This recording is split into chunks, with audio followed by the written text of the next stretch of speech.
Good morning to all of you. Myself AK Singh and you are watching Future Zone Classes. Future Zone Classes के इस platform से आज हम लोगों को 12th फिजिक्स में किसी भी चार्ज पार्टिकल को अगर किसी यूनिफॉर्म मैग्नेटिक फील्ड में प्रोजेक्ट करें तो उस पर कितना फोर्स लगेगा, means motion of a charge particle deal करेंगे और उस पर लगने वाले फोर्स को डील करेंगे, कितना उस पर फोर्स लगेगा।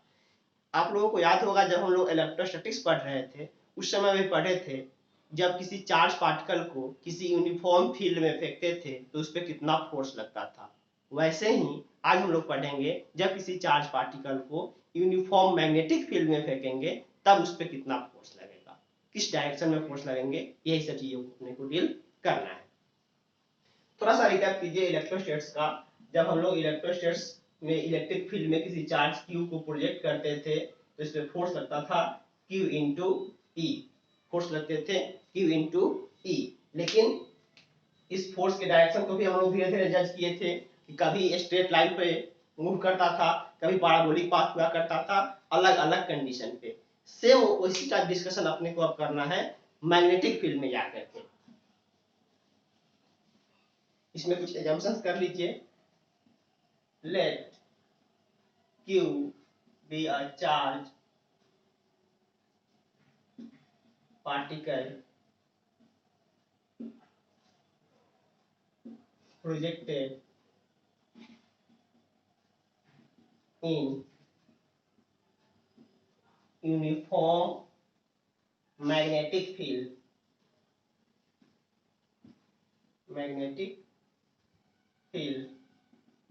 with initial speed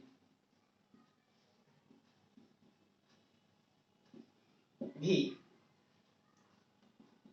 then किसी भी चार्ज पार्टिकल क्यूब को हम प्रोजेक्ट किए किसी यूनिफॉर्म मैग्नेटिक फील्ड में with initial velocity, initial speed v के साथ, then magnetic force acting on it is एक number directly proportional to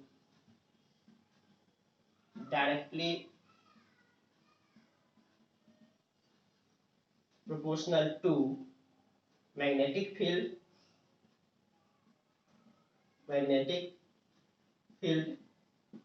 B, that is F is proportional to B. Second, directly proportional to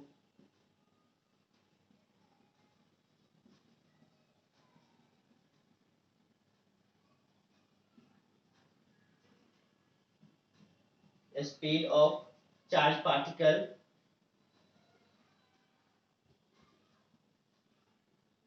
that is F is directly proportional to speed. Second, and तीसरा directly proportional to perpendicular component of velocity, directly proportional to perpendicular component of velocity with field। क्या है? Directly proportional to velocity नहीं, perpendicular component of velocity with field. Field के साथ जो velocity का perpendicular component है उसके प्रोपोर्शनल डायरेक्टली। जैसे मान लो कि अपने पास इस डायरेक्शन में फील्ड है और हम ऑब्जेक्ट को ऐसे इस डायरेक्शन में भी वेलोसिटी से फेंक दिए, यहाँ पर थीटा एंगल, तो जस्ट इस v का परपेंडिकुलर कंपोनेंट कितना मिलेगा? v sin theta. v sin theta means यहाँ पर कर सकते हो magnetic force F is directly proportional to v sin theta, v sin theta. अब इस फर्स्ट सेकंड थर्ड को एक साथ कंबाइन करो, फर्स्ट सेकंड थर्ड को हम एक साथ कंबाइन करें। ध्यान देना यहाँ पर directly proportional to velocity component नहीं है, perpendicular component of velocity. Velocity का फील्ड के साथ जो परपेंडिकुलर कंपोनेंट होगा उसके डायरेक्टली प्रोपोर्शनल होते हैं। इन तीनों रिजल्ट को अगर हम एक साथ कंबाइन करें, नोट करेंगे,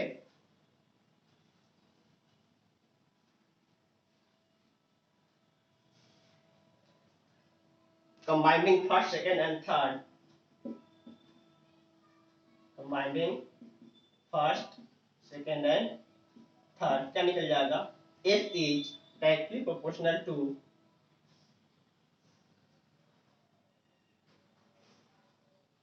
एक मिनट यहाँ पर रुक जाओ, डायरेक्टली प्रोपोर्शनल टू एसपी नहीं, charge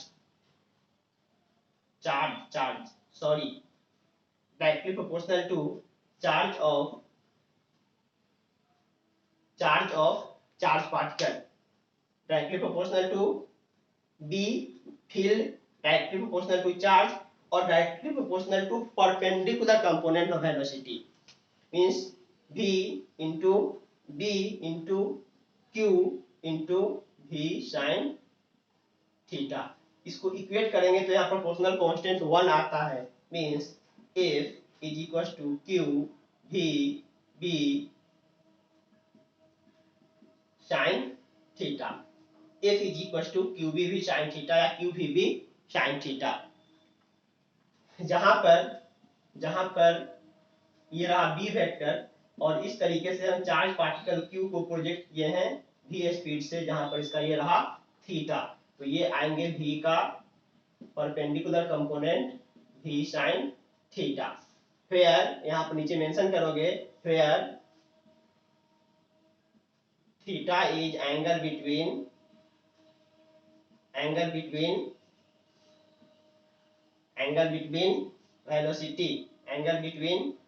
velocity and magnetic field B, clear? F is equal to q B v sine theta. अगर हम इन चीजों को डिस्कस करें इन वेक्टर फॉर्म में,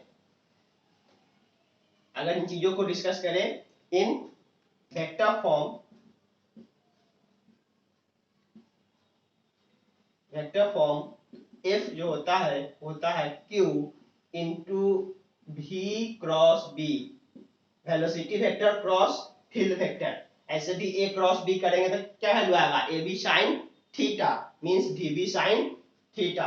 तो वेक्टर फॉर्म में अपने पास किसी चार्ज पार्टिकल पे लगने वाले फोर्स कितना निकल गए? F is equal to q into v cross B, नहीं तो मैग्नीट्यूड फॉर्म में F is equal to q v B sine theta. Clear? अब इसमें करेंगे केस 1, इतना नोट करें।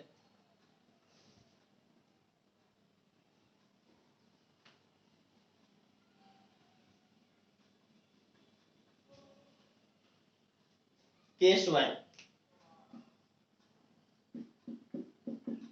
If theta is equal to 0 degree, theta is equal to 0 degree मतलब जिस डायरेक्शन में फील्ड है उसी डायरेक्शन में चार्ज पार्टिकल को प्रोजेक्ट किया गया है 0 डिग्री के एंगल पर, दैट इज, इसलिए force Q into B into v into sine 0 degree, sine 0 होने के कारण क्या लगेगा? फोर्स 0, मीन्स जब भी किसी चार्ज पार्टिकल को along द मैग्नेटिक फील्ड अगर फेंकते हैं तो उस पर कोई फोर्स नहीं लगेगा। That is, if a charge particle is projected, अच्छा इसी में एक और केस कर लो, if theta is equal to 0 degree, या अगला केस में कर लेंगे। If a charge particle is projected along the field, then no any magnetic force act on it. Case 2, if theta is equal to 180 degree, 180 degree मतलब opposite to the field. अगर magnetic field ऐसे है तो particle को हम object just उसके oppositely कर रहे हैं, 180 डिग्री पर हम क्या कर रहे हैं? प्रोजेक्शन कर रहे हैं। इस केस में वापस से फोर्स निकालो, F इज इक्वल टू क्या लिखो? Q into B into v sine 180, sine 180 भी 0 होने के कारण वापस से फोर्स जीरो। मतलब जब भी किसी चार्ज पार्टिकल को अलोंग द फील्ड या opposite to the field project करोगे तो उस पर कोई मैग्नेटिक फोर्स नहीं लगेगा। अदरवाइज दूसरे किसी एंगल पर जाके हम लोग प्रोजेक्ट करेंगे तो उस पर फोर्स लगेंगे। थर्ड,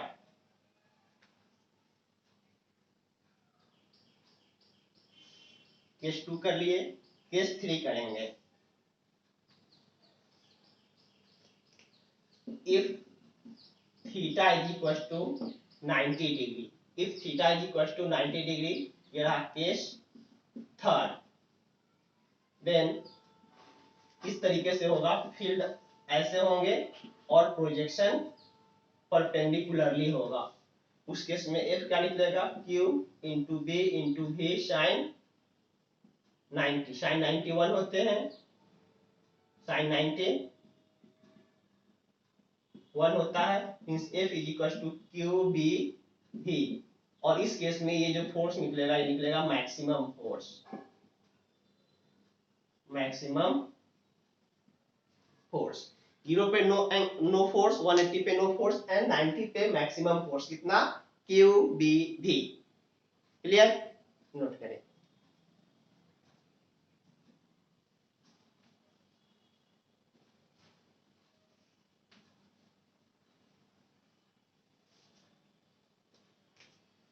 एक छोटा सा टॉपिक डालेंगे, LORENZ,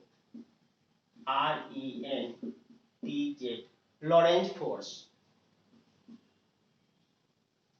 लॉरेंज फोर्स क्या होता है, जब भी किसी भी चार्ज पार्टिकल को simultaneously at a time electric field और मैग्नेटिक फील्ड, एक ऐसा स्पेस जहां पे इलेक्ट्रिक फील्ड भी है और मैग्नेटिक फील्ड भी है, अगर हम चार्ज पार्टिकल को प्रोजेक्ट करें तो मे भी पॉसिबल कि उस पर एक इलेक्ट्रिक फोर्स भी लगे और एक मैग्नेटिक फोर्स भी लगे।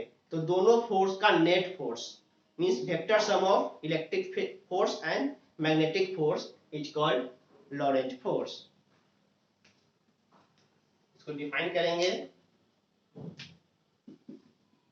if a charged particle is projected in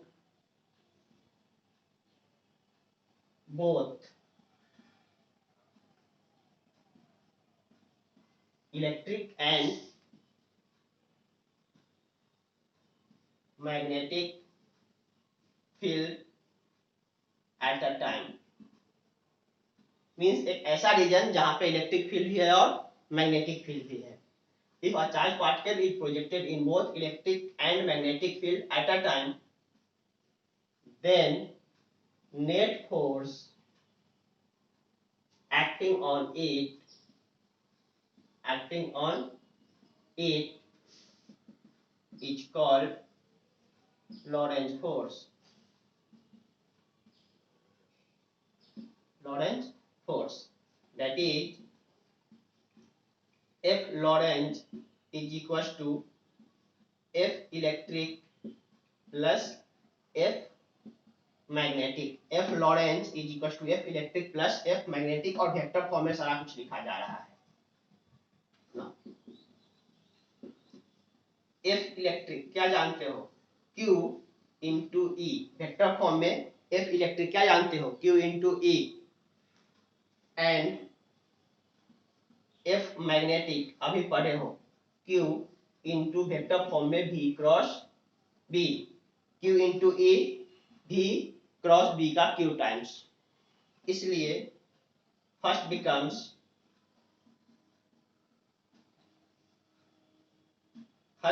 becomes F Lorentz is equals to QE plus Q V cross B। दोनों से आप Q कॉमन निकाल लो, F Lorentz is equals to Q E plus V cross B, V cross B। Vector form में ये रहा आपके पास total force, जिसको आप बोल रहे हो Lorentz force, Q into E plus V cross B।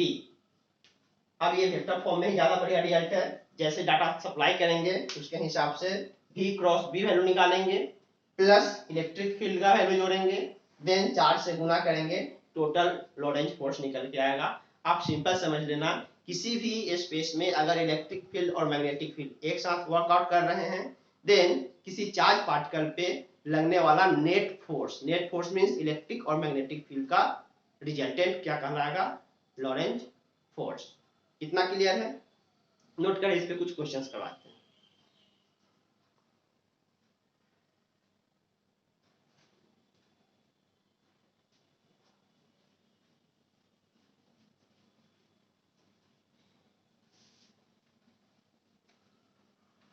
अभी छोटे छोटे क्वेश्चन उठा रहे हैं, देखो।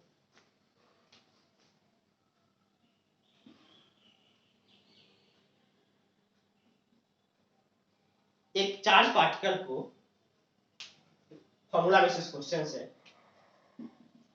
If a charge particle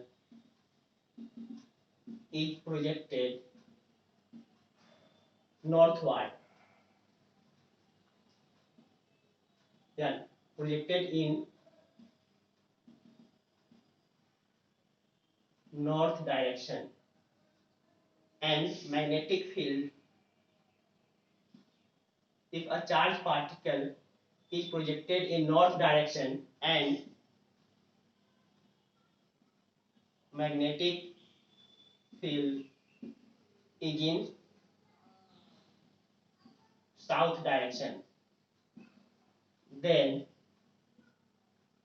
calculate magnetic force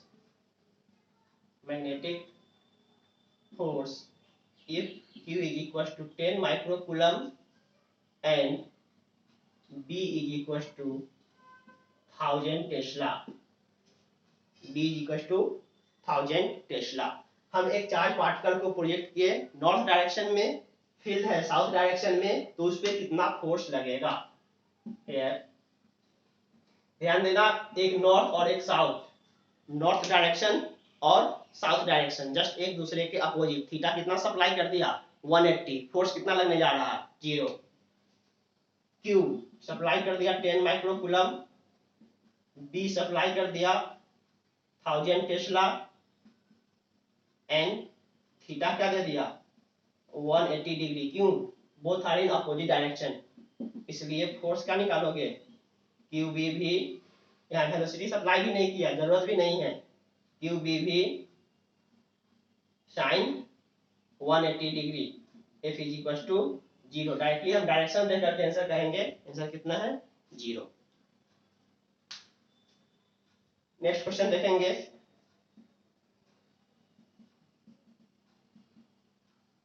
In the given figure,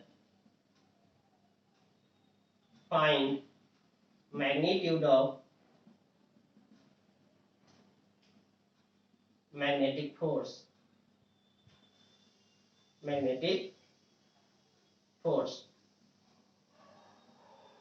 100 Tesla का मैग्नेटिक फील्ड है इस साइड, और यहाँ पे 30 डिग्री के एंगल पर किसी चार्ज पार्टिकल जिसका वैल्यू है 5 कूलम प्रोजेक्ट किए हैं 40 मीटर पर सेकेंड के स्पीड से। 100 टेस्ला के मैग्नेटिक फील्ड में 30 डिग्री के एंगल पे 40 मीटर पर सेकेंड के 30 डिग्री के एंगल पे 40 मीटर पर सेकेंड के स्पीड से 5 कूलम चार्ज को प्रोजेक्ट किए।